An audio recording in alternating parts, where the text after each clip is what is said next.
রিসোর্টের ভেতরে মোটামুটি ভালোই জায়গা আছে। ছোট একটা বিল্ডিংও আছে। বিল্ডিংয়ের নিচ তলায় আলো জ্বলছে। ওখানে একটা দোকান আছে। এখানে যারা আসে তাদের আপ্যায়নের জন্যই দোকানটা। বিল্ডিংটা দোতলা বিশিষ্ট। নিচতলা আর দোতলা দিয়ে 4 জোড়া দম্পতি এখানে থাকতে পারবে। এখানে বড় একটা জলাশয়। জলাশয়ের অপর প্রান্তে বড় একটা গাছ। সে গাছের সাথে দোলনায় দুলছে একজোড়া আদুরে দম্পতি প্রিয় মানুষকে আলিঙ্গন করে। ভালোবাসা সত্যিই সুন্দর, দেখলেই চোখ জুড়িয়ে যায়। আমরা জলাশয়ের পাড়ে গিয়ে বসলাম। জলাশয়ের ভেতরে পদ্ম পাতা, সাথে বড় বড় লাল পদ্ম ফুটে আছে। আমি পা পানিতে ভিজিয়ে বসলাম। আমাকে দেখে উনিও পানিতে পা ভেজালেন। আমি পা দুলাচ্ছি। পানিতে পানিতে খলখল শব্দ হচ্ছে। উনি আস্তে করে ওনার পা আমার পায়ের ওপর তুলে দিলেন। আমার চঞ্চল পা দুটো থেমে গেল। পানি থেকে দৃষ্টি সরে ওনার মুখ পানে গিয়ে স্থির হলো। অনেকক্ষণ ধরে একটা প্রশ্ন মনের মাঝে উকি দিচ্ছে। এবার প্রশ্নটা করেই ফেললাম। মিহি কণ্ঠেই বললাম, আমরা এখানে কেন এসেছি? এখানে তো মানুষ প্রেম করতে আসে, আমরা কেন এসেছি? উনি সহজভাবেই উত্তর দিলেন, আমরা অন্য কিছু করতে এসেছি। অন্য কিছু মানে কি? উনি হেসে ফেললেন। ওনার প্যান্টের পকেটে হাত গুজে কিছু একটা বের করতে করতে ওনার দিকে আমার একটা হাত টেনে নিলেন। আমি আবারও অবাক হলাম। এই মানুষটার এত পরিবর্তন কেন? এত পরিবর্তিত। উনি কয়েকটা বেলি ফুলের মালা বের করলেন। দেখা মাত্রই আমি সহসাই হেসে দিলাম। ইস, এটাই চাচ্ছিলাম। তখন আমি মনে মনে ঠোঁট কামড়ে তাকিয়ে আছি ওনার দিকে। প্রচণ্ড উত্তেজিত আমি, ভীষণ আনন্দিত। উনি বেলি ফুলের মালা আমার হাতে পেঁচিয়ে দিতে দিতে বললেন, আমি তখন দেখেছিলাম তুমি বেলি ফুলের মালার দিকে তাকিয়েছিলে। আমার সর্বক্ষণ খেয়াল থাকে তুমি কখন কি করছো। মনে মনে ভাবছিলে তোমার বর একজন বুড়ো বয়স্ক আনরোমান্টিক মানুষ, এসব বুঝবে না, তাই তো? আমি রোমান্টিকতা বুঝি না, এটা ঠিক। তবে এসব টুকটাক সারপ্রাইজ বউকে দিতেই পারি। বউকে নিয়ে একটা নির্জন প্রহর কাটাতে পারি। একটা নয়, আরো 1000টা প্রহর কাটাতে পারি, যদি বউ চায় আর কি। একটু রাগী মুডেই বললাম, আপনি বুড়ো? বুড়ো আর কালো। আর কতবার বলবো আপনি কালো নন, আপনি শ্যাম সুন্দর পুরুষ। এই মানুষটা নিজেও জানেন না সে কত হ্যান্ডসাম আর সুন্দর আমার চোখে। জানলে বোধহয় সব ছেলে শ্যাম পুরুষ হয়ে না জন্মানোর জন্য আফসোস করত। আচ্ছা, বুঝলাম, আমার বউয়ের চোখে আমি শ্যাম সুন্দর। ওনার মুখে বউ সম্বোধনটাও আমাকে আরও লজ্জা দিচ্ছে। জীবনে প্রথমবার এমন আচরণ ওনার মাঝে দেখছি। আমি তাকিয়ে আছি আমার হাতের দিকে। উনি বললেন, কি দেখছো? আমার হাত। নিজের হাতে কি দেখছো? আমার হাত আজ এত সুন্দর লাগছে কেন? সুন্দরের কমতি ছিল কবে? ছিল আগে। আজ সুন্দর বেশি লাগার কারণ? শ্যাম সুন্দর পুরুষের ছোঁয়াতে আমার সবই অন্যরকম হয়ে যায়। তাই না? হুম। আবারও কিছুক্ষণ দুজন তাকিয়ে রইলাম জলাশয়ের দিকে। একটা ফুটন্ত পদ্মের পাশে চাঁদ দেখা যাচ্ছে। জলাশয়ের পানিকে যেন আয়নার মতো দেখাচ্ছে। ওনার গায়ে হাত দিয়ে বললাম, দেখুন, পানিতে আমার মুখ দেখা যাচ্ছে, একদম আয়নার মতো, তাই না? তুমি আসবে বলেই জলাশয়ের পানি আজ শুভ্র পবিত্র আয়না। জলাশয়ের খেয়ে কাজ নেই, আমার জন্য শুভ্র পবিত্র হতে যাবে? আমি কে তার? উনি আমার কাঁধে হাত দিয়ে আমাকে টেনে ওনার সম্পূর্ণ কাছাকাছি নিয়ে নিলেন। মাথা গিয়ে ওনার বুকে ঠেকল। ওনার বুকের সাথে আমাকে চেপে ধরে আমাকে আদুরে কণ্ঠে ডাকলেন, সারা, হুম। একটা কথা বলতে চাই। বলুন। আমাকে কি সবসময় স্যারের নজরে দেখতে?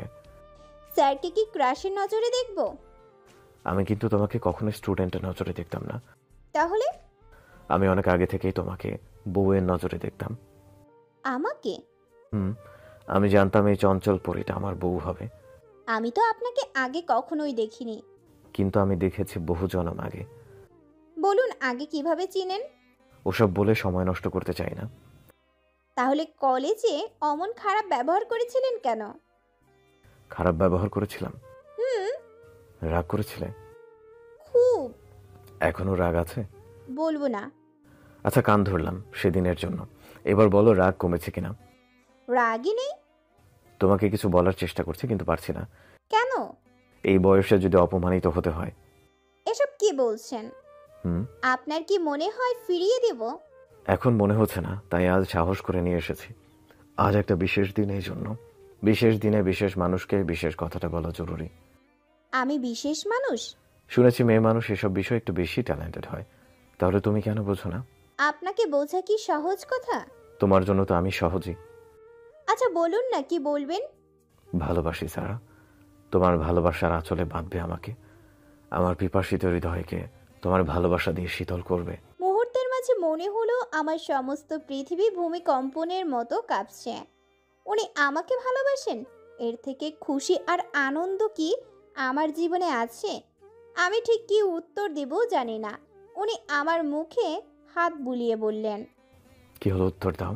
ভীষণ লজ্জায় আমি ওনাকে ধাক্কা মেরে ছুটে চলে এলাম বিল্ডিংয়ের কাছে।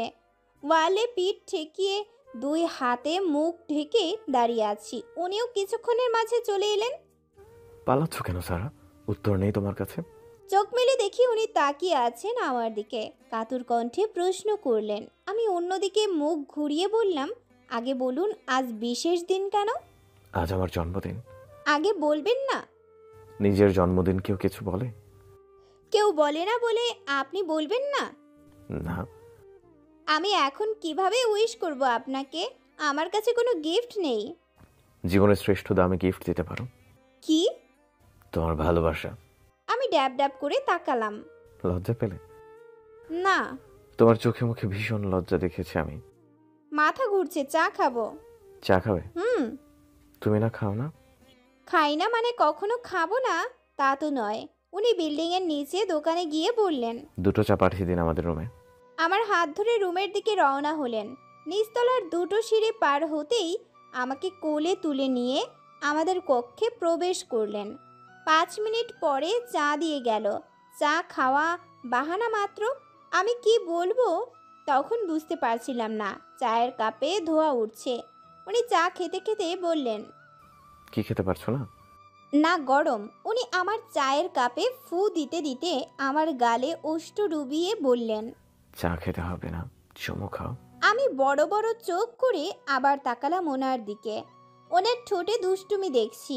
ঠোঁটের কোণে দুষ্টুমির ছড়াছড়ি নিয়ে বললেন। বার্থডে গিফট দিতে চাও? আমি মাথা নিচু করলাম। উনি আরেক গালে ওষ্ঠ ডুবিয়ে বললেন। দিতে চাও না? আমার ঠোঁট জোড়া কাঁপছে লজ্জায়। কম্পিত ঠোঁটে বললাম, দিতে চাই। উনি নেশাভরা কণ্ঠে বললেন, আজ নয়, বাড়ি ফিরে দেব। আজকের মতন এমন নির্জন প্রহর আর পাবে না দেওয়ার জন্য। আজকের প্রহর আপনার, আর পরের প্রহরটা আমি আপনাকে দিব। তাহলে আমাকে অপেক্ষা করতে হবে? জি। তাহলে কি বুঝবো, ভালোবাসো নাকি বাসো না? বাসি। বুকের সাথে শক্তভাবে আলিঙ্গন করে বললেন। বেঁচে থাকার প্রার্থনাতে ইহকাল পরকাল তোমাকে এই পাশে চাই। আমি যেন এক জনমের প্রশান্তি পেলাম ওনার বুকে মাথা গুজে। কত শত আদর ভালোবাসায় ভরিয়ে দিল। ঘড়িতে সকাল 9টা বেজে 10 মিনিট। অনবরত ফোন বেজেই চলেছে। ফোনের রিংটোনের শব্দে ঘুম ভাঙল। চোখ পুরোপুরি খুলতে পারলাম না। ঘুমে চোখ এঁটে ধরছে। মাথাও কেমন যেন ভারী হয়ে আছে। ভোর রাতে রিসোর্ট থেকে ফিরে ঘুমিয়েছি। রিসোর্টের কথা মনে হতেই মনে পড়ে গেল কাল রাতের ঘটনা। কি সাংঘাতিক লজ্জাকর ছিল সেই মুহূর্ত। ভেবেই আবারও লজ্জা লাগছে আমার। মুহূর্তের মাঝেই ঠোঁট জুড়ে লজ্জা মিশ্রিত হাসির ছড়াছড়ি বয়ে গেল আমার। পাশে তাকিয়ে দেখি উনি উদাম শরীরে উপর হয়ে ঘুমাচ্ছেন। একটা হাত আমার পেটের উপর দিয়ে আমাকে আবদ্ধ করে রাখা। এই মানুষটার মাঝে এত আবেগ, এত অনুভূতি, এত রোম্যান্স আছে বুঝতেই পারিনি। আচ্ছা, এসব না থাকারই বা কারণ কি? এসব থাকাই তো স্বাভাবিক। ওনার প্রফেশনের সাথে জুড়ে দেওয়া ট্যাগ অত্যন্ত সম্মানজনক। উনি একজন লেকচারার, মানে শিক্ষক। শিক্ষক বলেই যে তার মাঝে প্রেম, ভালোবাসা, রোম্যান্স থাকবে না এমন তো কোনো নিয়ম নেই। উনি কম বয়সে লেকচারার হয়েছেন। ওনাকে বুড়ো ভাবারও কারণ নেই। ফোনে রিংটোন থামছেই না, কি অসহ্য! কে এত সকালে ফোন দিচ্ছে? উনি ঘুম ঘুম কণ্ঠে বললেন, সারা প্লিজ স্টপ দ্য ফোন। বলেই বালিশ টেনে নিয়ে কানের উপর চেপে ধরে ঘুমানোর চেষ্টা করছেন। ওনার ঘুম ঘুম কণ্ঠেও যেন একটা নেশালো ভাব আছে। আমাকে কেমন নেশা ধরিয়ে দিল। কাউকে ভালো লাগলে বুঝি তার সবই ভালো লাগে। ফোনের স্ক্রিনে ভাসছে ছোঁয়ার নাম্বার। ফোন রিসিভ করে বললাম, ডাইনি মহিলা, এত ভোরে কি জন্য ফোন দিচ্ছিস? তোর জন্য আমার সব শেষ হয়ে গেল। এত ভোর? সিরিয়াসলি? তোর ওই হারকিপটা জামাইয়ের কি একটা ঘড়িও নেই সারা? শোন, তোর জামাইয়ের রাস্তায় বসায় দে, ফুটো প্লেট দিয়ে। মানুষ যে চারানা করে দিবে তাই দিয়ে ঘড়ি কিনে দিবে। আবার জামাই নিয়ে পড়লি কেন সাত সকালে? তোর কোনো টাইম সেন্স নেই, এই জন্যই বললাম। 9:30 বাজে আর তুই বলছিস এত ভোর? ও বেজে গেছে না? ওয়েট, এত বেলা করে ঘুমাচ্ছিস কেন? নিশ্চয়ই সারা রাত পড়ালেখা করেছিস। কিরে সারা, তুই তো বিশাল পড়ছিস, এত পরিমাণ বই পড়ছিস, আর আমাদের এসে বলিস কিচ্ছু পড়িনি, আমায় একটু দেখাস। যাই হোক বেবি, এইবার কিন্তু তোর মারাত্মক ভালো রেজাল্ট হবে, দেখে নিস। আমি সারা রাত বই পড়েছি? তাছাড়া কি? একজন বিবাহিত মেয়ে কি করে বোঝো না? সমস্যা কি? আলার হস্তে আর আনরোম্যান্টিক কইস না, আমি মাপ চাই। ফোন দিছিস কেন তাই বল। দ্রুত রেডি হয়ে বেরিয়ে পড়। কাল পরীক্ষা, আজ কই যাব? পরীক্ষা তো কি, এত পরে কি হবে? যাবি কই? আমি আর তন্ময় ঘুরতে যাব। বাসায় বলেছি তোর সাথে ঘুরতে যাচ্ছি, এখন তুই না গেলে হবে? বাহ, আমার নাম ভাঙিয়ে আর কতকাল খাবি তুই? না জানি কবে তোর ফ্যামিলি থেকে আমারে জুতো মারে। তুই রেডি হয়ে নে আগে। না সোয়া, প্লিজ রাগ করিস না, আমার শরীর ভালো লাগছে না। তাছাড়া আজ একটা বিশেষ দিন, আমি যেতে পারবো না। বিশেষ দিন কিসের? কিছু না, তুই যা ঘুরে আয়। শোন, বাই এনি চান্স আমার বাসা থেকে যদি তোকে ফোন দেয় তাহলে বলবি আমি তোর পাশে আছি, ওকে? ওকে। বিছানা ছেড়ে উঠতেই চোখ গেল তন্ময়ের দেওয়া ফটো ফ্রেমের দিকে। দু ঠোঁটে মৃদু হাসি চলে এলো। কাল যে ওনার বুকে মাথা রেখে দুজনে জলাশয়ে পা ডুবিয়েছিলাম, সেই ছবি। উনি কি কাল রাতেই ওই রিসোর্ট থেকেই ছবি প্রিন্ট করিয়ে এনেছেন? কি দারুণ লাগছে দেখতে। বিশেষ করে ওনাকে বেশি সুন্দর লাগছে। উনি অনিমেষ চেয়ে আছে আমার মুখশ্রীতে। ছবিতে হাত বুলিয়ে ঠোঁট ছুঁয়ে দিলাম। ওনাকে এত কিউট লাগছে, একটা চুমু না দিলেই নয়। ব্রাশ করে ফ্রেশ হয়ে বাইরে গেলাম। শাশুড়ির ভাতিজি জিনাত এসেছে। দুজনে বসে কি সমালোচনা করছে জানি না। গ্রিলে হেলান দিয়ে দাঁড়িয়ে আছে জিনাত। শাশুড়ি নিচে বসে বড় একটা গামলায় চাল নিয়ে নাড়াচাড়া করছেন। সাইডেই দাদু বসে আছেন। দাদুর খুব কাশি হয়েছে। তরি নেই যে ভোরে উঠেই আগে কার কি সমস্যা সেটা দেখবে। ইস, উচিত ছিল দাদুর জন্য আদা চা বানানো। রোশন স্যারও আদা চা ছাড়া খান না। আজ থেকে ওনার খুব যত্ন নিতে হবে। সারাদিন পরিশ্রম করে বাসায় আসেন, নিজের চা নিজেই করে খাচ্ছেন। আমাকে কখনো বলেনও না। নিজের কাপড় নিজে ধুয়ে নেন। আমারও উচিত ওনার সেবা যত্ন করা। শাশুড়ি ঠিকভাবে রান্না করেন না। উনি বেশিরভাগ টাইমই বাইরে খাচ্ছেন, আবার আমার জন্য খাবার নিয়ে আসেন। এতে ভালোর ভালো কিছুই হচ্ছে না। আজ থেকে রান্নার দিকে খেয়াল দিতে হবে। আমি কিচেনের দিকে গেলাম। গ্যাসে পানি গরম করতে দিয়ে বাইরে এসে দাঁড়ালাম। দাদু বারান্দায় বসে কাশছেন। কফ বাইরে ফেলতে গিয়ে বারান্দায় পড়ে গেল। জিনাত নাক সিটকে বলল, ছি, পরিবেশ নষ্ট। এভাবে কেউ ফ্লোরে কফ ফেলে? ফুফি, এসব সহ্য করো কিভাবে? চোখের সামনে এসব কিন্তু সহ্য করা যায় না। How disgusting. আমি কতদিন ভাত খেতে পারবো না তাও ঠিক নেই, দেখে বমি পাচ্ছে আমার। ইয়াক। শাশুড়ি দাদুর দিকে তাকিয়ে বেশ বিরক্তর সাথে বললেন, আচ্ছা বাবা, আপনার কি কোনো আক্কেল জ্ঞান নেই? এত দামি ঘরবাড়িতে আপনি এসব কিভাবে ফেলেন? এইটা কি আপনার আগের কালের মাটির ঘর? আপনার জন্য বাড়ির পরিবেশই নষ্ট। দুনিয়ায় আরও বুড়ো মানুষ আছে, কেউ তো আপনার মতো পিচাস না। জিনাত আরও বেশি মুখ সিটকে বলল, ফুফি, ওনার আয়ু আছে বলতে হয়, ওনার বয়সে কেউ বেঁচে নেই। দাদু থেকে আরো কম বয়সী মানুষ কিন্তু মারা গিয়েছে। আর কতদিন তোমাকে জ্বালাবে তারও ঠিক নেই। দাদুর মনটা খারাপ হয়ে গেল। কাতর কণ্ঠে বলল, আমি পরিষ্কার করে দিচ্ছি বৌমা, বুঝতে পারিনি, বাইরে ফেলতে গিয়েছিলাম, ভেতরে পড়ে গিয়েছে। আপনি তো আপনার মেয়ের বাড়ি গিয়েও কিছুদিন থেকে আসতে পারেন বাবা। না মানে আপনার প্রতি দায়িত্ব কি শুধু আপনার ছেলের একারই? জমি তো ভাগ করে ঠিকই মেয়ের অংশ মেয়েকে বুঝিয়ে দিয়েছেন। দুদিন যান, দেখবেন দূর করে তাড়িয়ে দিবে। বেশিরভাগ মানুষ তো বৃদ্ধকালে মেয়ের বাড়ি গিয়েই থাকে। আপনার জন্য কি আপনার মেয়ের বাড়িতে একবেলা ভাতও জোটে না? জিনাত বলল, ফুফি, ওনাকে কিন্তু খেতে দেওয়া উচিত নয়। উনি কিন্তু ইচ্ছে করে সারাকে রোশন ভাইয়ের সাথে বিয়ে দিয়ে এনেছে।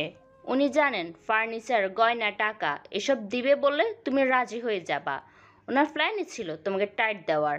এই জন্যই সারার মতন উচ্ছৃঙ্খল, বেয়াদব, বেফর একটা মেয়েকে নিয়ে এসেছে। আর তোরিরও ছেলে নিয়ে বাইরে থাকার মতন এত সাহস কিন্তু হতো না। মেন কালফিট এই বুড়ো। আজকে আমার সাথে রোশন ভাইয়ের বিয়ে হলে কি তোমার কপালে এত দুঃখ হতো? বিয়ে হয়েছে তাতে কি? আমার ছেলের কি পচে গিয়েছে? তরিকে বিদায় করেছি, সারাকেও বিদায় করে দুই ছেলের আবার বিয়ে দিব। এক কাপ চা হাতে নিয়ে এগিয়ে গেলাম। দাদুর হাতে চায়ের কাপ দিয়ে বললাম, দাদু আদা চা খেয়ে ফেলুন, দেখবেন একদম সুস্থ হয়ে গিয়েছেন। দাদু চায়ের কাপে হাত নিয়ে বলল, তোর ফুফু শাশুড়িকে একটু ফোন করতো, আমি একটু বেড়াতে যাব। কোথাও যাওয়া হবে না আপনার দাদু, আপনি ছাড়া আমার ভালো লাগবে না।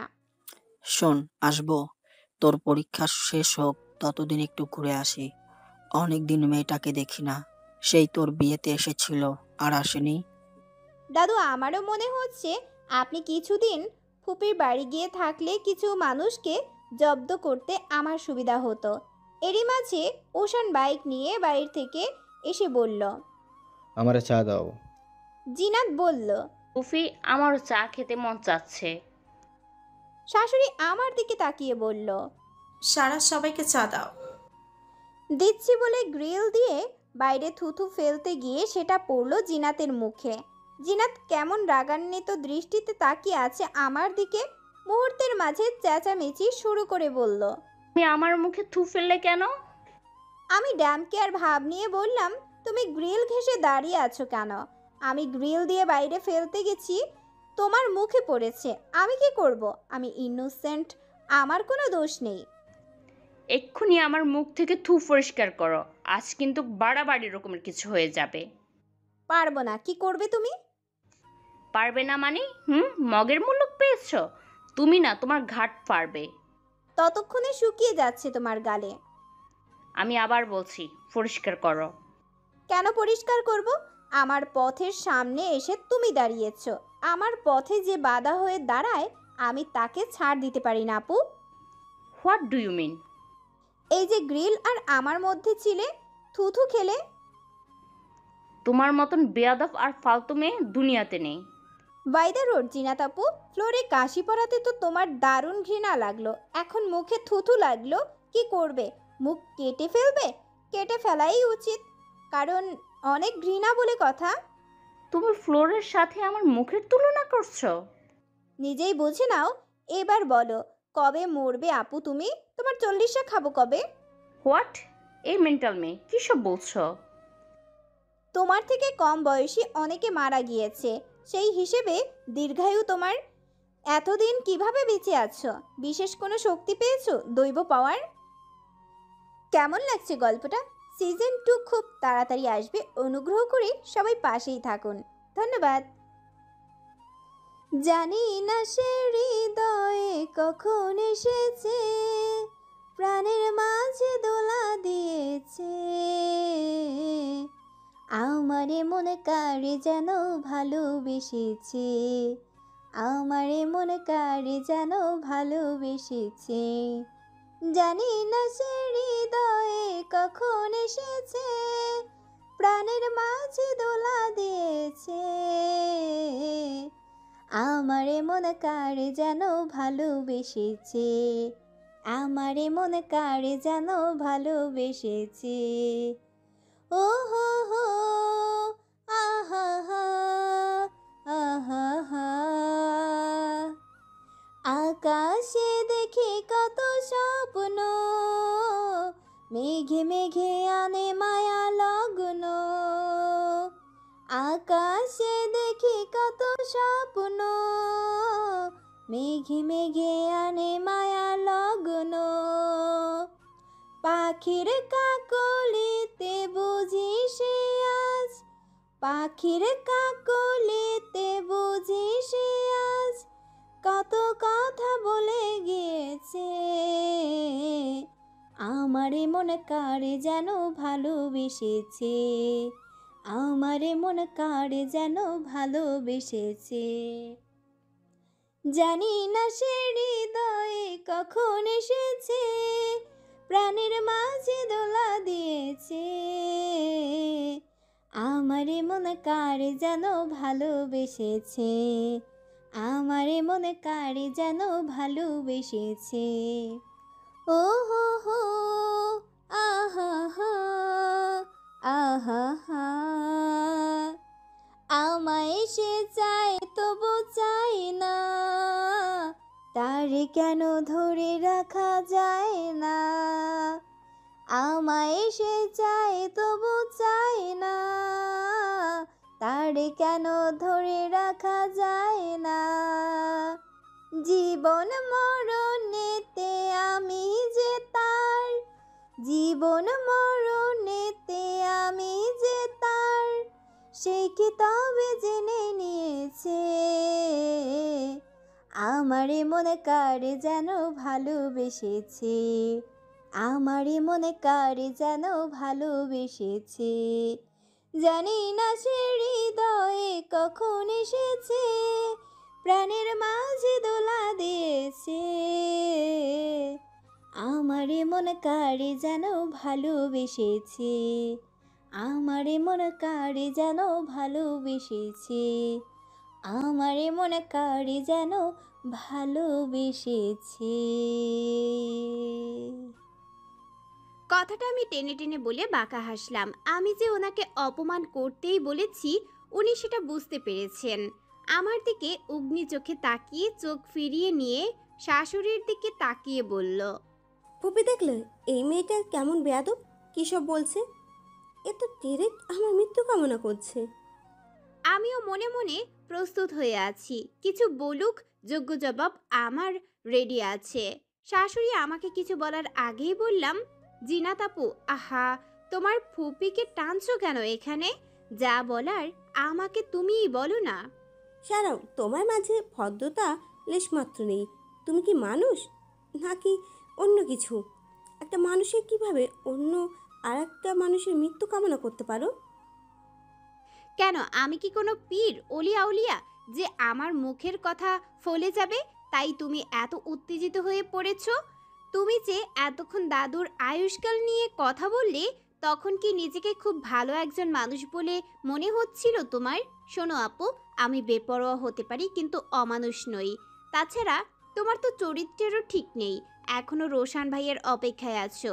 অন্যের জামাই নিয়ে টানাটানি করে নিজেকে মানুষ বলে মনে করো? রোশানকে নিয়ে টানাটানি করতে আসলে আমি তোমাকেই টানাটানি করে ছিঁড়ে ফেলবো। উনি আমার মানে আমার, যতক্ষণ আমি জীবিত আছি উনি আমার, আমি মরে গেলেও উনি আমার, ইহকাল পরকাল সব কালেই উনি আমার। আমি অত ভালো নই বুঝলে, যে জীবনে কোনো ঝড় আসলে বলবো, ওগো আমি তো মরেই যাব, তুমি আরেকটা বিয়ে করে নিও, একা থেকো না। আমি স্রেফ বলে দেব, যদি আমি মরার পরে বিয়ে করেন তাহলে আমার আত্মা এসে শান্তিতে সংসার করতে দেবে না। আমার কথা বোধহয় একটু বেশিই সাংঘাতিক শোনালো। জিনাত আপু কেমন বড় বড় চোখে তাকালেন আমার দিকে, রাগী চোখে তাকিয়ে চোয়াল শক্ত করে বলল, সারা, মাইন্ড ইউর ল্যাঙ্গুয়েজ। তুমি কিন্তু একটু না অনেক বেশি বলছো। ভেবো না আমি তোমাকে কিছু বলবো না। ছি, মানুষের মুখের ভাষা এমন হয়? আরে ইংলিশ আপা, আবার ইংলিশ বলছেন। আপনার না উচিত ছিল রোশান নয় ওশানের পিছনে লাগা, তাহলে এতদিন কাজের কাজ হতো। রোশানের তো চরিত্রে কোনো সমস্যা নেই, নিজের এমন সুন্দরী গুণবতী ঝগড়ুটে বউ রেখে অন্যের দিকে নজর দেবে। ওশানের চরিত্রে অনেক সমস্যা আছে, তুমি একবার বললেই রাজি হয়ে যাবে। এতদিনে বিয়ে হয়ে ওশানের সন্তানের মা হয়ে যেতে পারতে, এত পরিশ্রম করা লাগতো না। কি কি বললে? তুমি ভাবলে কিভাবে আমি একটা ম্যারেজ ছেলের সাথে? আমাকে এত সস্তা লাগে তোমার? এত ন্যারো মাইন্ডেড কেন তুমি? তাই নাকি? বিবাহিত পুরুষের প্রতি এত ঘৃণা তোমার? ওশান বিবাহিত, সমস্যা, আর রোশান উনি কি অবিবাহিত? শাশুড়ি এবার অতিরিক্ত রেগে গিয়ে বললেন, সারা, তোমার মা বাবার কাছে আজ ফোন দেব আমি। কি শিক্ষা দিয়েছেন তোমাকে? শ্বশুরবাড়ি এসে গুরুজনদের সাথে অশান্তি করতে কি তোমার মা বাবা শিখিয়ে দিয়েছেন? এখানে মা বাবা টানছেন কেন আম্মা? আপনি আমার গুরুজন, তাই বেশি কিছু বলবো না। আপনি না কিছুক্ষণ আগে বলছিলেন দাদুকে তার মেয়ের বাড়িতে গিয়ে কিছুদিন থেকে আসতে। তো আপনার তো মেয়ে নেই, আপনার এমন দিন আসলে কার বাড়িতে গিয়ে থাকবেন? একটা বয়স্ক মানুষকে এমন অপমান করলেন কিভাবে? ওশান পাশ থেকে বিরক্ত হয়ে বলল, আম্মা, চা কি পাওয়া যাবে, নাকি এসব নাটক দেখে যেতে হবে? কতদিন ঠিকভাবে চা নাস্তা পাওয়া যায় না এ বাড়িতে। তোরই যাওয়ার পরে একদিনও ঠিকভাবে খাওয়া হয়নি আমার। আর যাই হোক, তোরই আমার খাবার 3 বেলা গুছিয়ে রাখতো। শাশুড়ি আমার দিকে তাকিয়ে বললেন, যাও ওশান আর জিতানকে ছা দাও। আপনার ছেলে অত্যাচার করে বউ তাড়াবে আর আমি তার চা বানিয়ে খাওয়াবো? যেখানে আমি আপনাদের রান্না করেই খাওয়াচ্ছি না, সেখানে চা খাওয়ার আশা করাটা একটা বিলাসিতা মাত্র। এরই মাঝে রোশান স্যার রুম ছেড়ে বেরিয়ে এলেন, গায়ে গেঞ্জির হাতা ভরতে ভরতে এসে বললেন, আম্মা, এ বাড়িতে কি শান্তিতে ঘুমানো যাবে না? বাড়িটা হাটবাজার বানিয়ে ফেলছো না? সমস্যা কি তোমাদের বলো তো? এটা কোনো সভ্য মানুষের বাড়ি? বাবা সারা আমার সাথে যে ব্যবহার করেছে তা বলতে চাচ্ছি না। ছেলে মানুষ করেছিলাম কি এই দিন দেখার জন্য? সামান্য সাজিতে বলায় সারা যা যা বলল। জিনাত আপু বলল, রোশন ভাইয়া, এটা কি বিয়ে করছেন আপনি? এ তো আমার মৃত্যু কামনা করেছে। উনি বিরক্ত চোখ মুখ নিয়ে ওনার মায়ের সামনে দাঁড়িয়ে বললেন, আমাকে এখন কি করতে হবে আম্মা বলো? না মানে তুমি আমাকে নালিশটা ঠিক কি জন্য দিচ্ছ? আর আমার কি করা উচিত বলে মনে হচ্ছে? বাবা, এই মেয়ে আমাকে যাচাতে অপমান করে যাচ্ছে। তুমি এর বিচার করো না বলে এত সাহস বেড়েছে। চা কেন দিবে সারা? ওকে বাড়িতে জিনাত আর ওশানের চা বানাতে এসেছে। তুমি যদি ভেবে থাকো তোমার কথা ওশানের মতো আর ওশানের বউয়ের মতো, তুমি যদি ভেবে থাকো তোমার কথা ওশানের মতো বউয়ের সাথে খারাপ ব্যবহার করবে, এটা ভুল ধারণা। যে 3 বেলা যত্ন করতো তাকে তো মা ছেলে মিলে তাড়িয়েছ, এখন যত্নের আশা করো কিভাবে? তুমি যদি তরিকে আগলে রাখতে, তাহলে আজ আমার ওয়াইফ তোমাকে কিছু বললে আমি তার যোগ্য বিচার করতাম। আর জিনাত, তুমি বাড়িতে যাওয়া আসা করো ভালো কথা, কিন্তু সারা তোমার হুকুমের গোলাম না। নেক্সট টাইম যদি কিছু বলো ওকে, তো তোমাকে মারলেও আমি শুনতে আসবো না। আমি সবটা শুনেছি আর শুনে এসেছি এখানে। জিনাত আর কিছুই বলার সুযোগ পেল না। শাশুড়ি ও বেশি একটা হুকুম চালাতে পারে না বড় ছেলের প্রতি। দাদু মিটিমিটি করে হাসছেন। আমি রান্নাঘরে প্রবেশ করে চা গরম করে রোশান স্যারের জন্য ঢেলে নিয়ে রুমে গেলাম। রুমে গিয়ে দেখি উনি রুমে নেই। আমি এদিক সেদিক উকি দিয়ে দেখলাম, কিন্তু কোথাও নেই উনি। হঠাৎ ওয়াশরুম থেকে পানি পড়ার শব্দ শুনতে পেলাম। আমি ওয়াশরুমের দরজায় থাকা ছোট্ট ছিদ্র দিয়ে উকি দিতেই উনি সাথে সাথে দরজা খুলে আমাকে হাত ধরে টেনে ভেতরে নিয়ে গেলেন। আর একটু হলে পরাণ উড়ে যেত। ইস, কি ভয়টাই না পেয়েছি। মাথার উপর পানি পড়ছে, শরীরে আচমকা পানি পড়তেই কেমন শিরশির করে উঠল। সামনে তাকিয়ে দেখি শ্যাম সুন্দর পুরুষের পরনে টাওয়াল, খালি গায়ে ভেজা শরীরে দাঁড়িয়ে আছেন, ঠোঁটের কোণে দুষ্টু হাসি। উনি ওনার 2 হাতে আমার কোমর জড়িয়ে ধরে রেখেছেন। ওনার হাত সরানোর চেষ্টা করছি, কিন্তু ব্যর্থ হচ্ছি। আমি যত চেষ্টা করছি উনি তত শক্তভাবে আমাকে ধরেছেন। প্রায় ভিজে গিয়েছি। ওনার দিকে তাকিয়ে বললাম, আমার লজ্জা লাগছে, ছাড়ুন আমাকে, ভিজে যাচ্ছি। কিন্তু উনি আমাকে একদম নিজের সাথে মিশিয়ে নিয়ে বললেন, বার্থডে গিফট এখনো পেলাম না, কিন্তু দাও, ছেড়ে দিচ্ছি। কি অসভ্য কথাবার্তা, ছাড়ুন আগে। আগে দাও, তারপর ছাড়ছি। কি দিব? উনি আমাকে এবার রীতিমতো চমকে দিলেন।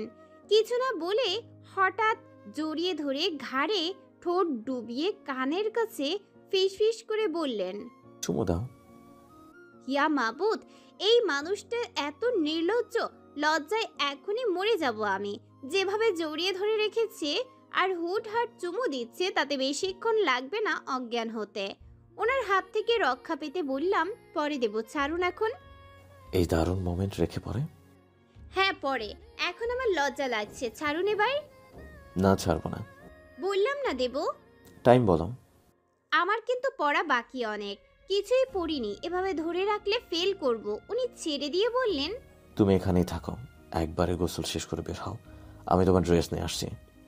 উনি ভেজা শরীরেই বেরিয়ে গেলেন। কিছুক্ষণ পর এসে দরজায় উকি দিয়ে আমার ড্রেস দেওয়ার সময় বললেন, সারা, আজ তোমাকে যে রূপে দেখলাম, ট্রাস্ট মি, আমি খুন হয়ে যাব। ওনার এই কথাটায় যেন আমি নিজেই খুন হয়ে গেলাম। ওয়াশরুমের দেয়ালে পিঠ ঠেকিয়ে লজ্জা রাঙা মুখটা লুকালাম ওনার থেকে। আমি ড্রেস চেঞ্জ করে বেরিয়ে এসে দেখি উনি কমন ওয়াশরুম থেকে গোসল শেষ করে ট্রাউজার পরে মাথার চুল মুছতে মুছতে ঘরে প্রবেশ করলেন। আমি চুপ করে চেয়ার টেবিলে পড়তে বসলাম। মন বড়ই অস্থির আমার। উড়ো চিঠি পেয়েছে, ওনাকে নিয়ে একটা চিঠি লিখে দিয়ে এসেছি। তারা সেটা ওনাকে মেনশন করেই পোস্ট দিয়েছে। উনি কখন দেখবেন সেই অপেক্ষায় আছি। উনি ফোন নিয়ে বিছানায় বসলেন, পা মেলে বালিশ হেলান দিয়ে ফোন স্ক্রল করে যাচ্ছেন মনোযোগ দিয়ে। বিভিন্ন মানুষ ওনাকে মেনশন দিয়েই যাচ্ছে। আমি পড়ার ফাঁকে খেয়াল করছি কে কি কমেন্ট করছে। উনি আমার দিকে তাকিয়ে বললেন, আচ্ছা, তুমি কি জানো কে আমাকে চিঠি দিয়েছে? আমি সরল মুখভঙ্গিতে বললাম, কই না তো। শিওর তুমি না? না, আমি চিঠি লিখতে পারি না। ও আচ্ছা, যে লিখুক তার প্রকাশের ধরনটা সুন্দর। তাই? বাট এখন আমাকে চিঠি লিখে লাভ কি? বিয়ের আগে যদি লিখতে তাহলে ভেবে দেখা যেত। বিয়ের আগে লিখলে কি ভেবে দেখতেন? ভেবে দেখতাম যে এত সুন্দর চিঠির মালিককে বিয়ে করলে নিশ্চয়ই রেগুলার এমন দারুণ দারুণ সব চিঠি পাবো। এক বাক্যে বিয়ে করে নিতাম। বই খুব জোরের সাথে বন্ধ করে ওনার দিকে ঘুরে বসে বললাম, কেন, খুব আফসোস হচ্ছে? তা হচ্ছে একটু। তাহলে যান, এখনই গিয়ে বিয়ে করুন। আমিও সেটাই ভাবছিলাম কিছুক্ষণ আগে। কি ভাবছিলেন? বিয়ের কথা। এত সুন্দর চিঠি যে লিখেছে তাকে বিয়ে করাই যায়। রেগে রুম থেকে বেরিয়ে যাওয়ার চেষ্টা করতেই উনি চট জলদি উঠে এসে আমার হাত টেনে ধরে পেছন থেকে জড়িয়ে ধরে ঘাড়ে থুতনি ঠেকিয়ে বললেন, যার অনুভূতি প্রকাশের ধরন এত সুন্দর তাকে একবার নয় 100 বার বিয়ে করতে রাজি আমি। সাথে সাথেই আনন্দে চোখ মুখ স্নিগ্ধ হয়ে উঠল আমার। চিঠিটা ছিল, প্রিয় শ্যামসুন্দর পুরুষ, কখনো আমার হৃদয় স্পন্দনের অস্বাভাবিক গতিবিধি লক্ষ্য করেছেন? যখন আমি আপনার আশেপাশে থাকি, আপনি কাছাকাছি এলে কেন জানি আমার হৃদয় স্পন্দন অস্বাভাবিক গতিতে বেড়ে যায়। আমি লজ্জায় কুঁকড়ে যাই। যদি আপনি সেই ঢিপ ঢিপ শব্দ শুনে ফেলেন, আপনি নিজেও জানেন না আপনার প্রতি আমার অনুভূতি কি ভয়ানক। কতটা সুন্দর মানব আমার চোখে সেটা আপনি জানেন না। আপনি যে অনিন্দ সুন্দর, আমার শ্যাম সুন্দর আপনি। আপনি যখন এক পলক আমার দিকে তাকান, আমার পৃথিবী যেন থমকে যায়। কখনো হঠাৎ স্পর্শে আমি আবেশে জড়িয়ে যাই। বলতে পারেন কি জাদু আছে আপনার মাঝে, যা আমায় ক্ষণে ক্ষণে আপনার প্রতি মহাবিষ্ট করে রাখে। আপনার হাসি আমার হৃদয়ে ভালোবাসার ঢেউ সৃষ্টি করে। আমি ভেসে যাই সে ঢেউয়ে। আপনি যে পুরোটাই অভিনব, আমার স্বপ্নের শ্যাম পুরুষ। আপনাকে ভেবে কত শত রাত আমার স্বপ্নের মতো কেটে যায় জানেন প্রিয়তম। আপনি প্রেমময়, আমি সেই নেশায় আসক্ত। আপনি যে অনিন্দ সুন্দর। ভালোবাসার অনুভূতি কিভাবে প্রকাশ করতে হয় জানি না আমি। শুধু জানি আমি আপনাতে বিভোর। আমি আপনার নেশায় ডুবে যাই। আমি আপনাতে নিজেকে খুঁজে পাই, ভালোবাসি ভীষণ ভীষণ রকম প্রিয়। আপনি আমার, একান্তই আমার। আপনাকে পাওয়ার দাবি আমার আজন্মকাল শ্যামসুন্দর পুরুষ। আপনি আমার এক জীবনের সাধনা। আপনাকে পাওয়ার দাবি মৃত্যুর পরেও আমি ছাড়ব না। ইতি আপনার প্রণয়নী। নিজেকে ওনার থেকে ছাড়িয়ে দেয়ালে হেলান দিয়ে দাঁড়িয়ে বললাম, আপনি তাহলে জানতেন যে ওই চিঠি আমার লেখা? উনি বেশ গর্ববোধ করে বললেন, ইয়েস ম্যাডাম, আমি জানতাম। কিভাবে? কারণ আমি এই পৃথিবীতে মাত্র একজন নারীর জীবনের শ্যামসুন্দর পুরুষ, আর কারো সাহস নেই আমাকে শ্যামসুন্দর পুরুষ নামে ডাকার। এই কালামানিককে একমাত্র তার বউই এমন সুন্দরভাবে উপস্থাপন করে। আর কেউ ডাকে না বুঝি? তাহলে তো কপাল খুব খারাপ আপনার। পৃথিবীতে এত সুন্দরী রমণীর ভিড়ে শুধু আমার মুখেই শুনলেন। দুর্ভাগ্য আপনার। দুর্ভাগ্য? নিঃসন্দেহে আমি একজন ভাগ্যবান পুরুষ ছাড়া, যাকে তার সুন্দরী বউ কালো হওয়ার সুবাদে শ্যামসুন্দর পুরুষ হিসেবে আখ্যায়িত করেছে। বউয়ের ভালোবাসা বোধ হয় উপরওয়ালা খুব যত্ন করে আমার ভাগ্যে লিখে দিয়েছেন। নিজেকে নিয়ে খুব প্রাউড ফিল করছি, নিজেকে অত্যন্ত সুখী মানব মনে করছি। ওনার মুখে কালামানিক কালো কথাটা শুনে বেশ খারাপ লাগলো। উনি কি বোঝেন না আমার চোখে উনি কত সুন্দর? গাল ফুলিয়ে এক আকাশ সমান অভিমান নিয়ে বললাম, দেখুন, নিজেকে কালামানিক কালো এসব বলবেন না। শব্দগুলো আমার কর্ণকুহরে খুব বিশ্রী শোনায়। আপনি কি কালো নাকি? উনি আমার হাত ধরে টেনে ওনার সামনে এনে বললেন, এই অভিমানিনী, তোমাকে কোথায় লুকিয়ে রাখি বলো তো? আমার তো খুব ভয় করছে তোমাকে নিয়ে। কেন ভয় হচ্ছে? মানুষ যদি জেনে যায় আমার বউ আমাকে এত ভালোবাসে, তাহলে তাদের হিংসা হবে। অবশ্য হিংসা করার যথেষ্ট কারণ আছে। তখন তোমার অমূল্য ভালোবাসার লোভে অন্য কেউ হাতিয়ে নেওয়ার চেষ্টা করতে পারে। চাইলেও বা কি? আমি কি যাব নাকি? উনি আমার দুই গাল টেনে দিয়ে পৃথিবীর শ্রেষ্ঠ হাসি দিয়ে বললেন, এসরে আমার আদরের বউটা। আমি মুহূর্তেই বড় বড় চোখ করে তাকালাম ওনার দিকে। একজন পুরুষ এমন সুন্দর হাসি তখনই হাসে যখন সে নিজেকে শ্রেষ্ঠ সুখী বলে মনে করে। ওনার মুখে এইভাবে বউ ডাক শুনে কি সাংঘাতিক লজ্জাটা পেলাম। এইভাবে কেউ গাল টেনে আদর করে বউ বলে ডাকে? আমার বুঝি লজ্জা করে না? আমার লজ্জা মিশ্রিত মুখ পানে দৃষ্টি আরোপ করে বললেন, গিফটটা কখন পাচ্ছি? লজ্জা মিশ্রিত হাসি দিয়ে বললাম, দিচ্ছি। ঘরের দরজার দিকে এগুতে দেখে উনি ভাবলেন আমি বোধহয় পালাচ্ছি। হাত টেনে ধরে বললেন, খুবই পালাচ্ছ প্রণয়িনী। এত পালিয়ে বেড়াতে পারে মেয়েটা? বড্ড অস্থির। আস্তে করে বললাম, দরজা লাগাতে হবে না ঘরের। উনি নিজেও এবার একটু লজ্জা পেলেন। নিচের ঠোঁট কামড়ে ধরে মাথার পেছনে চুলকাতে চুলকাতে বললেন, আমি দরজা লাগাচ্ছি। উনি ঘরের দরজা লাগিয়ে আমার সামনে এসে দাঁড়িয়ে বললেন, দাও কুইক। একটু অপেক্ষা করুন, জানালা লাগাতে হবে, রুমটা অন্ধকার করতে হবে, না হলে গিফট দিয়ে সারপ্রাইজ দেওয়া যাবে না। উনি বেশ ভাবুক দৃষ্টিতে আমার দিকে তাকিয়ে বললেন, আজ বোধহয় আমার হার্ট ফেল হয়ে যাবে প্রণয়িনী। উনি কি ভাবছেন আমি তা বুঝতে পারছি, কিন্তু ওনার জন্য আমি অন্য সারপ্রাইজ রেখেছি। আলমারি খুলে ছোট্ট একটা কেক বের করে নিয়ে আসলাম, যা আমি সকালে অনলাইনে অর্ডার করেছিলাম। লাভাকৃতির কেক, লাল রঙের। কেকের উপর লেখা, জন্মদিনে শুভেচ্ছা শ্যামসুন্দর পুরুষ। কেকটা ওনার সামনে ধরতেই উনি বেশ কিছুক্ষণ অবাক হয়ে তাকিয়ে রইলেন কেকের দিকে। ওনার মনে হাজারো প্রশ্ন। আমি কেক কোথায় পেলাম? চারিদিকে দরজা জানালা লাগানোতে রুমটা বেশ অন্ধকার দেখাচ্ছে। রুমটা একটু অন্ধকার হওয়ার প্রয়োজন ছিল, না হলে মোমবাতির মৃদু আলোয় ওনার মুখটা দেখতে পাবো না। কেকটা টেবিলের উপর রেখে কেকের বাহিরে চারিদিকে 4টা কালার ফুল মোমবাতি জ্বালিয়ে দিলাম। উনি কতটা অবাক হয়েছেন তা ওনার মুখের দিকে তাকালেই বোঝা যাচ্ছে। যতটা না অবাক হয়েছেন তার থেকে বেশি আনন্দিত হয়েছেন আমার এই ছোট্ট আয়োজনে। আমার দিকে কিছুক্ষণ তাকিয়ে থেকে বললেন, এসব মানে কিভাবে, কি করলে, আর কখন? আমার তো বিশ্বাসই হচ্ছে না। করতে হয় বুঝলেন। তুমি তো বাইরে যাওনি।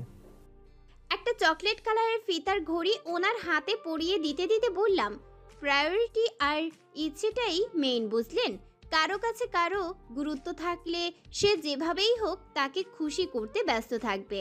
ওই যে মানুষ বলে না, স্বাদ আছে কিন্তু সাধ্য নেই, এসব ভুল কথা। ইচ্ছা থাকলে নিজ সামর্থ্য অনুযায়ী সামান্য কিছু দিয়েও খুশি করা যায়। মেইন কথা হচ্ছে প্রায়োরিটি। নিজেকে আজ ভাগ্যবান মনে হচ্ছে। আমি সেই নারীকে পেয়েছি যে নারী তার সবটুকু উজাড় করে আমাকে ভালোবেসেছে। নিন কেকটা কাটুন। কেক কাটার শেষে আমার মুখে এক টুকরো কেক দিয়ে বললেন, আর গিফট? পরীক্ষার পরে দেই। আবার অপেক্ষা। পরীক্ষা বলে ছেড়ে দিয়েছিলাম। চলো পড়াতে বসাই তোমাকে। ঘরোয়াভাবে ছোট্ট একটা আয়োজনে দারুণ কিছু সময় পার করলাম দুজনে, যা ছিল একান্তই আমাদের। বিকেল থেকে সারা রাত বই আর অঙ্ক নিয়ে বসে আছি। পাশাপাশি উনিও সারা রাত জেগে বসে রইলেন আমার জন্য। দ্য বেস্ট কেয়ারিং হাজবেন্ডের উপাধিটা ওনাকেই দেওয়া উচিত। এরই মাঝে কেটে গিয়েছে বেশ কিছুদিন, পরীক্ষাও শেষ প্রায়, আর একটা পরীক্ষা বাকি আছে। মাঝে 3 দিন গ্যাপ, একটা থিওরি সাবজেক্ট, তাই বেশি একটা চাপ নেই। এই গ্যাপের মাঝেই তরির কাছে যাচ্ছি। শহরের সবচেয়ে বড় দোকানটা মৃন্ময়ের বাবার। কসমেটিক্সের সাথে বিয়ের গায়ে হলুদের সমস্ত রকম আইটেম পাওয়া যায়। ঢাকা থেকে পাইকারি রেটে নিয়ে এসে বিক্রয় করে। তরি মোটামুটি কিছু গহনা বানানো শিখে গিয়েছে। গহনার সমস্ত ম্যাটেরিয়ালস আমি কিনে দিয়েছিলাম। সবটা হয়েছে মৃন্ময় আর মৃন্ময়ের বোন পিহুর সহযোগিতায়। মৃন্ময় যাবতীয় টিউটোরিয়াল কালেক্ট করে দিয়েছে, যা দেখে সহজেই তরি সব বুঝতে পারবে। পিহু হাতে ধরে পাশে থেকে যাবতীয় সাহায্য করেছে। তরি অনেক কিছু শিখে গিয়েছে এখন। অ্যান্ড্রয়েড ফোনের প্রায় যাবতীয় ফাংশন পারে এখন। আগে ইউটিউব কি তাই বুঝতো না। এখন তরি ফোনে ফেস লক দিতে শিখে গিয়েছে। নিজে ফেসবুক আইডি খুলতে শিখেছে পেজ ক্রিয়েট করতে। ইউটিউবে যাবতীয় সব সার্চ করতে শিখেছে। 8 পৌরের শাড়ি ছেড়ে 3 পিস পরছে। অনেকটা পরিবর্তন করে ফেলেছে নিজের। পিহুর সাহায্যে অনলাইনে ইংলিশ কোর্স করছে। ইংলিশ দিয়ে সে মোটেও জানে না তা নয়, সে যা জানে তা আমিও জানি না, অনেকেই জানে না বলা যায়। আসলেই ওর ভিত্তিটা ভালো, রিয়েল খাঁটি সোনা বলে যাকে। মেধা আল্লাহর একটা বিশেষ দান, যা সবাই পায় না। রোশন স্যার ওর ক্লাসে স্কুল 8-এর সার্টিফিকেট আনতে গেলে ওর স্কুলের প্রধান শিক্ষক খুব আফসোস করে বলেছিলেন, ইস, খাঁটি রত্ন ছিল মেয়েটা, শুধু গাইডের অভাবে ঝরে গেল। একটা ভালো ফ্যামিলির অভাবে মেয়েটা নিজের প্রতিভার বিকাশ ঘটাতে পারল না। এমন একটা রত্ন যদি আমাদের ঘরে থাকতো, পরিশ্রম করে দেখতাম কিছু করা যায় কিনা। যেমন শান্তশিষ্ট ছিল ওর চাহনি, তেমন ভদ্র স্বভাবের ছিল মেয়েটা। সবার খুব প্রিয় ছিল। এত বেশি মেধা ছিল, ওর লেখাপড়ার সব খরচ আমরা শিক্ষকরাই বহন করতাম। হুট করে ওর ফ্যামিলি ওর বিয়ের সিদ্ধান্ত নেয়। ওর ফ্যামিলি বলতে ওর চাচারাই ছিল। ওর মা বাবা তো খুন হয়েছিল যখন তরির বয়স মাত্র 7 দিন। ওর বাবার যা সম্পত্তি ছিল, নিজের ছেলে না থাকায় ফারাইজ অনুযায়ী চাচা সেটুকু পেয়ে যায়। তা ওর বাবা মারা যাওয়ার মাস 2-এর মধ্যেই দখল নিয়ে নেয়। বাকি যা ছিল তা ওর বোনদের বিয়ে দিয়ে যা খরচ করেছে সেই হিসাব করে নিজের নামে নেয়। এভাবে ওর বিয়ের কথা একদিন কানে আসলো। শুনেছিলাম বিয়ের আগে কথা ছিল মেয়েটাকে লেখাপড়া করাবে, কিন্তু আর করালো না। সেই যে বিয়ে হলো, আর কোনোদিন মেয়েটার মুখ দেখতে পেলাম না। বিয়ের পর যে কি হলো কেউ জানতেও পারলো না। আগে যদি জানতাম এমন হবে, ওর বিয়ে দিয়ে আর পড়াবে না, তাহলে তখনই আইনি পদক্ষেপ গ্রহণ করতাম। আইনি পদক্ষেপের কথা শুনে রোশন স্যার অবাক হয়ে জানতে চাইলেন, কেন স্যার, আইনি পদক্ষেপ কেন? প্রধান শিক্ষক জানালেন, তরির চাচা বাড়িতে তরির চাচাতো ভাইয়ের সাথে ওশান গেছিল। তরির চাচাতো ভাইয়ের সাথে ওশানের পরিচয় ছিল। গ্রামের মানুষের মুখের নানাবিধ কথা শোনা যায়। কেউ কেউ বলে তরি আর ওশানের আগে থেকে সম্পর্ক ছিল। ওশানে ও বাড়িতে যাতায়াতের মধ্য দিয়ে নাকি সম্পর্ক হয়ে যায়। তারপরে নাকি তরির সাথে কিছু একটা অসভ্য আচরণ করে ওশান। সেটা নিয়ে গ্রামে অনেক কাহিনী রটে যায়। তবে জিনিসটা তরির চাচা ধামাচাপা দিয়ে এক প্রকার। গুঞ্জন শোনা গেছিল ওশান নাকি রেপ করতে গিয়েছিল। তরি চিৎকার, কিছু মানুষ জড়ো হয়েছিল, কিন্তু তরির চাচা সে বিষয়ে কোনো পদক্ষেপ না নিয়ে বিয়ে দিয়ে সম্মান বাঁচানোর কথা ভাবেন।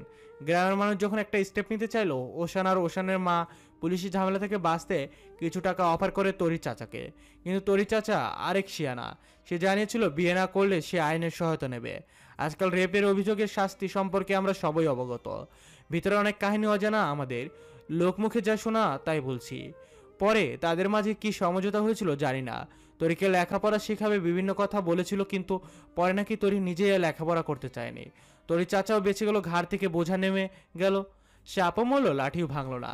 ব্যাপারটা ঠিক সেরকম। বিয়ের পর তোরই চাচা জানিয়েছিল তোরিকে নিয়ে তার অনেক সম্মান নষ্ট হয়েছে, তোর যেন আর তার বাড়িতে কোনোদিন না যায়। সেদিন থেকে রোশন স্যারের মনটা আরো বেশি খারাপ, যেন কোনো সিনেমা ট্র্যাজেডি রোশন স্যার দেখলেন। স্যার বলেছিলেন আর ওনার চোখ কল্পনায় সেসব দৃশ্য ফুটে উঠেছিল। জীবন কত ভয়াবহ হতে পারে, সমাজ কত কঠিন, যার কেউ নেই তার জন্য জীবন কত কঠিন। এই কথাটা রোশন স্যারকে বলতেই উনি বললেন, যার কেউ নেই তার জন্য একটা সারার জন্ম হয়। এত ভালো স্টুডেন্ট রোশন স্যারের বাড়িতে এসে ঝরে গেল। উনি যেন নিজেকে কেমন অপরাধী ভাবছেন।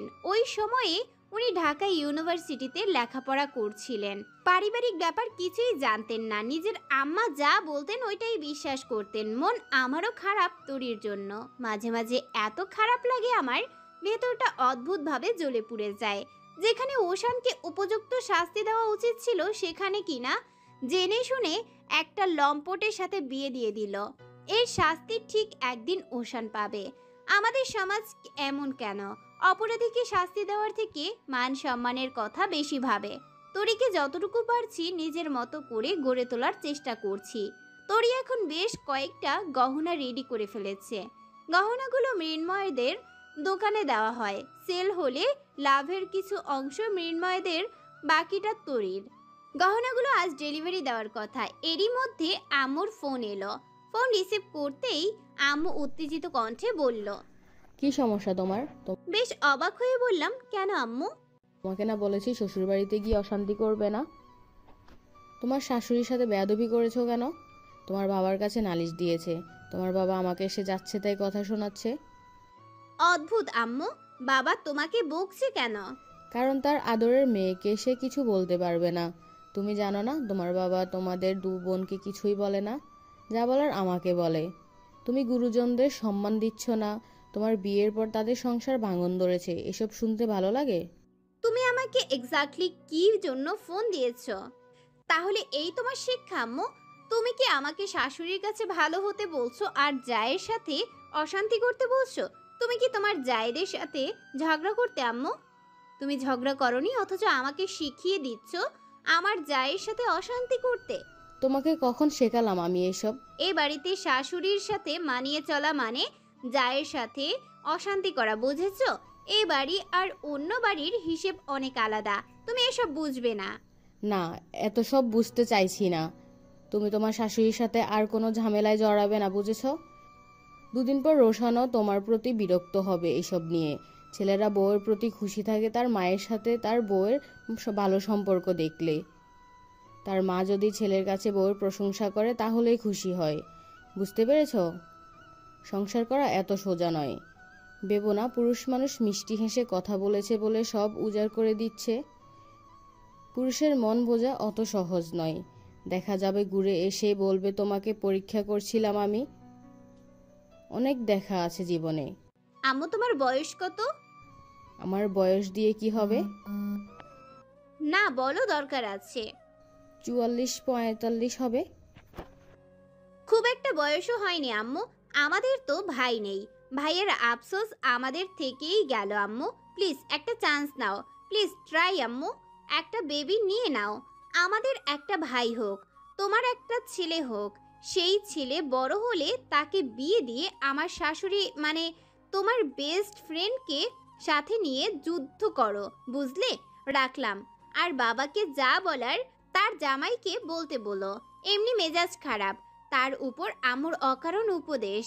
রাগে কি অসহ্য লাগছে তা বলার মতো নয়। এরই মাঝে ফোনে বুম বুম করে উঠল।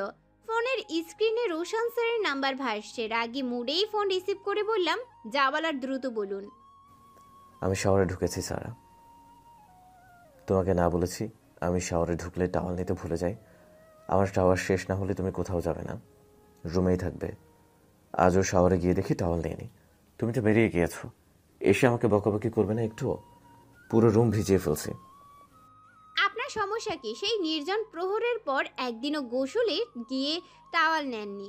অর্ধেক গোসল করে দরজায় উকি দিয়ে টাওয়াল চাওয়ার অভ্যাস কবে থেকে হলো আপনার? যেদিন থেকে বউ হয়েছে। আপনার উদ্দেশ্য আমি বুঝি। এসব বলে বলে টাওয়াল চাওয়ার নামে আমাকে নিয়ে আর বললাম না, থাক। এত ক্ষেপে আছো কেন? আবার কার সাথে ঝগড়া করলে? আপনার কি মনে হয় আমি খালি ঝগড়া করি? এসে যেন রুমে পানি না দেখি, বুঝেছেন? রাখলাম। আমি যেহেতু ঝগড়া করি সেহেতু ফোন দিবেন না আর। আবারও রাগ করে ফোন কেটে দিলাম। ভীষণ রাগ হচ্ছে। এই রাগের মাঝেই নেত্রের সম্মুখে সুন্দরতম একটি দৃশ্য ফুটে উঠল। তন্ময় ছোঁয়ার চোখের ছবি কভার ফটোতে দিয়েছে। তাতে ক্যাপশনে লিখেছে, প্রহর শেষে আলো রাঙাস এদিন চৈত্র মাস, তোমার চোখে দেখেছিলাম আমার সর্বনাশ, আমার সর্বনাশ। মাথার উপর উত্তাপ সূর্য ঝলমলে আলো আর তাপ একই সাথে ছড়াচ্ছে ধরণীতে। ভূপৃষ্ঠ উত্তপ্ত হয়ে উঠেছে। বাতাস বন্ধ হয়ে আছে, গাছের একটা পাতাও নড়ছে না। অটোতে যেন আরো দম বন্ধ লাগছে। চারিদিকে মানুষ আর গাড়ির কালো ধোঁয়ায় আরো বেশি গরম লাগছে। কেমন ভ্যাপসা গরম। কিছুক্ষণের মাঝেই চোখ মুখ ঘেমে লালচে হয়ে গেল। জামার পিছন দিকে ঘামে ভিজে পিঠের সাথে লেপ্টে গিয়েছে। ওনার আঁচল দিয়ে মুখে বাতাস দেওয়ার চেষ্টা করছি। শহরে শীত নামার পূর্বে বুঝি গরম তার ভয়ঙ্কর রূপ দেখিয়ে যায়। অটোতে আমি একাই ছিলাম। কিছুক্ষণের মাঝে অটোতে একজন মধ্যবয়স্ক মানুষ উঠল। লোকটার চুল অর্ধেক পেকে গিয়েছে। লোকটা উঠেই কেমন যেন আমার শরীর ঘেঁষে বসলো। হয়তো খেয়াল করেনি, বেখেয়ালি ভাবে লেগে গিয়েছে। কিন্তু সাথে সাথে আমার শরীরে কেমন অস্বস্তি অনুভূত হলো। তড়িৎ গতিতে সরে বসলাম। পৃথিবীতে যে কারো স্পর্শ বড্ড অসহ্যকর আমার লাগছে। একমাত্র রোশন স্যার ছাড়া আমার শরীরে অন্য কারো স্পর্শ কত ভয়ানকভাবে নিষিদ্ধ সেটা ওনাকে ভালো না বাসলে বুঝতাম কি না জানি না। আমার জীবনের সব কিছুর প্রতি ওনার অধিকার ছাড়া আর কারো অধিকার নেই। হঠাৎ কেমন অস্বস্তি অনুভূত হলো। মনে হচ্ছে পাবলিক কোনো গাড়িতে আর কখনো উঠব না। এর মাঝে লোকটা আবারও আমার সাথে ঘেঁষে বসলো। ব্যাপারটা কাকতালীয়ভাবে ঘটছে কিনা বুঝতে পারছি না। আমি লোকটার দিকে তাকাতেই দেখলাম সে বাইরের দিকে তাকিয়ে আছে। কিছুই বুঝে উঠতে পারছি না। আবারও সরে বসলাম। একদম অটোর সাথে ঘেঁষে কোনো রকম বসলাম। পুনরায় একই ঘটনার পুনরাবৃত্তি হলো। বিষয়টা এবার আমার কাছে সন্দেহজনক মনে হচ্ছে। বোঝার চেষ্টা করছি কাহিনী কি। এর মাঝে লোকটা আমার উড়ুতে হাত রাখলো। উড়ুতে আঙুল চেপে চেপে ধরছে। এদিক সেদিক তাকিয়ে আস্তে করে বলল। মুহূর্তের মাঝে ক্রোধান্বিত চোখে লোকটার দিকে তাকালাম। সাথে সাথে লোকটার হাত সরিয়ে অন্য দিকে তাকালো। আমার কাছে মনে হলো কেউ আমার নারী সত্তায় প্রবলভাবে আঘাত করেছে। সমস্ত রক্তবিন্দু যেন টকবক করে উঠল। ভীষণ অপমান বোধ করলাম। কেন একজন পুরুষ রাস্তায় একা পেয়ে একটা মেয়েকে দেখে খারাপ কথা বলবে? রাগে চোখ মুখ ঝালের মতো জ্বলছে। সাথে সাথে পায়ের স্যান্ডেল খুলে লোকটার দিকে উঁচু করে বললাম, জুতা চিনিস? জুতা জুতা দিয়ে মুখ সোজা করে দেব। এই ভাই, অটো থামান। অটোওয়ালা অটো থামিয়ে বলল, কি হয়েছে আপা? আমি অটো থেকে তড়িৎ গতিতে নেমে বললাম, এই লুচ্চা বেটা আমাকে হ্যারাস করছে। অটোওয়ালা অটো থেকে নেমে বলল, কি ব্যাপার চাচা, বদমাইশি করেন কেন? নামেন গাড়ি থেকে। লোকটা নেমে থতমত হয়ে বলল।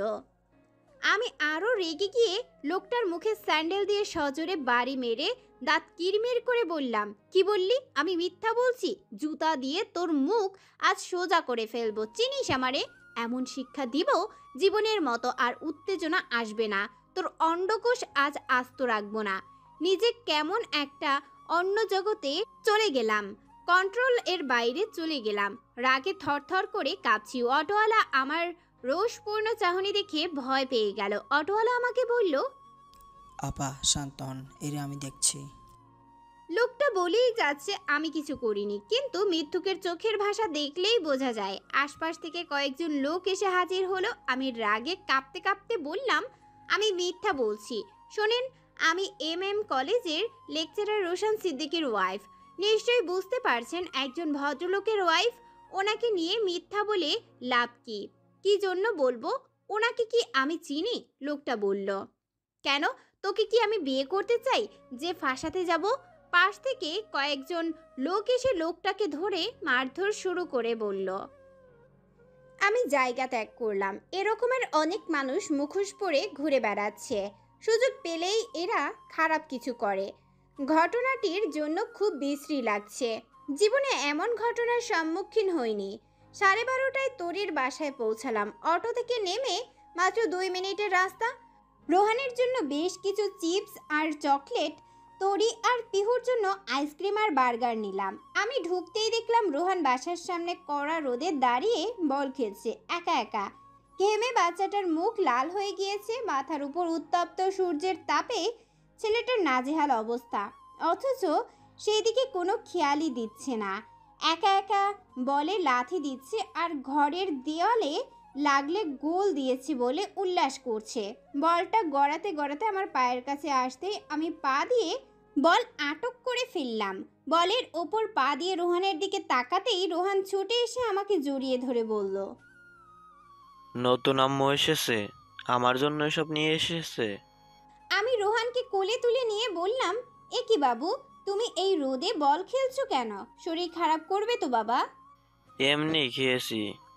রোহান চিপস ধরে টানটানি করছে আর বলছে, আম্মু আমি চিপস খাবো, আম্মু কিনে দাও না আমাকে। এমন দুষ্টুমি করলে কি আর আম্মু চিপস দেয়? আমি দুষ্টামি করি না তো। এই যে রোদে খেলছিলে, আম্মুকে বলবো? না। ওকে, আর দুষ্টুমি করবা না কিন্তু। তোমার বড় পাপ্পা তোমার জন্য সাইকেল কিনবে বলেছে। যদি দুষ্টুমি করো তাহলে আর কিনে দিবে না। না, আর করব না দুষ্টামি। আম্মু সব কথা শুনবে তো? শুনবো। প্রমিস করো। প্রমিস নতুন আম্মু। প্রমিস মানে বোঝো তো, মানে ওয়াদা করো, কথা দেওয়া। কথা দিয়ে কথা না রাখলে কিন্তু অনেক পাপ দেয় আল্লাহ। ওই যে উপরে আকাশ আছে না, আকাশের চাঁদ মামার উপরে আল্লাহ থাকে। সে কিন্তু কথা না রাখলে খুব শাস্তি দেয়, বুঝেছো বাবা? এরই মাঝে তরি এসে বলল, ভাবি এসেছেন? এত লেট হলো যে, আমি রেডি হয়ে আবার চেঞ্জ করে ফেলেছি। ইয়েস বেবি, এসেছি। একটু ঝামেলার জন্য দেরি হলো। রোহান, আমার কোল থেকে নামো, আমার কষ্ট হয়ে গিয়েছে। কি হলো এসব? তুমি তরি বাচ্চাকে কোলে নিতে কোনো ক্লান্তি আসে না আমার। ভাইয়ার ফোন ধরছেন না কেন? আমাকে অনেকবার ফোন দিয়ে জিজ্ঞেস করেছে আপনি পৌঁছিয়েছেন কি না। ভাইয়া খুব চিন্তা করছে, এক্ষুনি ফোন দেন। ফোন যেন কে কে দিয়েছে আমি খেয়াল করিনি। এরই মাঝে পিহু এসে বলল, সারাপু, তুমি নাকি খুব ভালো মাংস রান্না করতে পারো। আমি? কে বলল? তোমার বন্ধু মিন্ময় বলল সারা এলে ওকে দিয়ে রান্না করে দোকানে খাবার নিয়ে আসবি। মৃন্ময়ের কথা বলেছে, ভাবা যায়? কি অদ্ভুত কথা। আজ এমন রান্না খাওয়াবো, এই রান্না খেয়ে জীবনে কোনো নারীর হাতের রান্না খেতে চাইবে না। সারা আপু, তাহলে আমরা বিকালে যাই, কি বলেন? আপনি মাত্রই এলেন, দুপুর হয়ে গেছে, রান্না করে খেয়ে একটু রেস্ট নিয়ে যাব। তাছাড়া ভাইয়া আজ বাজার করে দিয়ে গিয়েছে। বাবা, কিপটায় বাজার করেছে, তবে কাকতালীয়ভাবে তরি আপুর সব প্রিয় সবজির সাথে মিলে গেছে। মানে কি পিহু বেবি? মানে আমিও বুঝলাম না। মানে তরি আপু যেসব সবজি মাছ পছন্দ করে সেই সব কিনে দিয়েছে, অথচ ভাইয়া আমার বনে সারা জীবন পিছু পিছু ঘুরলেও কিচ্ছু কিনে দেয় না। তরি আমাদের দুজনের দিকে তাকিয়ে বলল, ছি ছি, এসব কি কথা পিহু? আমার পছন্দের জিনিস কিনে দিয়েছি মানে? আমি তো এসব ভেবেই দেখিনি। দেখলাম সবজি, বাট আমার পছন্দের কিনা এসব তো খেয়ালই করিনি। পিহু গুনগুন করে গিয়ে উঠল, তুমি কি জানো কেউ আড়ালে বসে তোমাকে জীবন দিয়ে ভালো সে বাসে? তরি বেশ অবাক ভঙ্গিতে বলল, আমি কিন্তু কিছুই বুঝতেছি না, আমাকে নিয়ে মজা হচ্ছে? আমি মৃদু হেসে বললাম, তরি বেবি আমি কিন্তু সবই বুঝেছি। আপাতত তোমাকে কিছুই বুঝতে হবে না। চলো কি রান্না হবে দেখি। ঝুড়িতে এক গাদা তাজা সবজির মাঝে করলাগুলো কেমন শুকিয়ে গিয়েছে। করলাগুলো হাতে নিয়ে বললাম, এ কি, করলাগুলো শুকাচ্ছে কেন? তরি বলল, পিহু তো খাই না, তাই রান্নাও হচ্ছে না। আই লাভ করলা ভাজি। তরি বেবি তুমি তো জানোই আমি করলা ভাজি দিয়ে ভাত খেতে কত পছন্দ করি। করলার মাঝে বেশি করে পেঁয়াজ দিয়ে ভাজি করো। আচ্ছা ভাবি। এরই মাঝে আবারও ফোন বেজে উঠল তরির। রোশন স্যারই ফোন দিয়েছেন। তরি ফোন রিসিভ করে আমার কাছে দিয়ে বলল, ভাবি ভাইয়ার ফোন, কথা বলুন। আমি কি তোমাকে বলেছি কথা বলবো?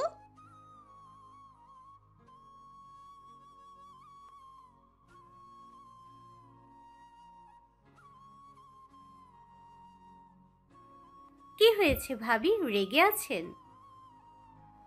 তাহলে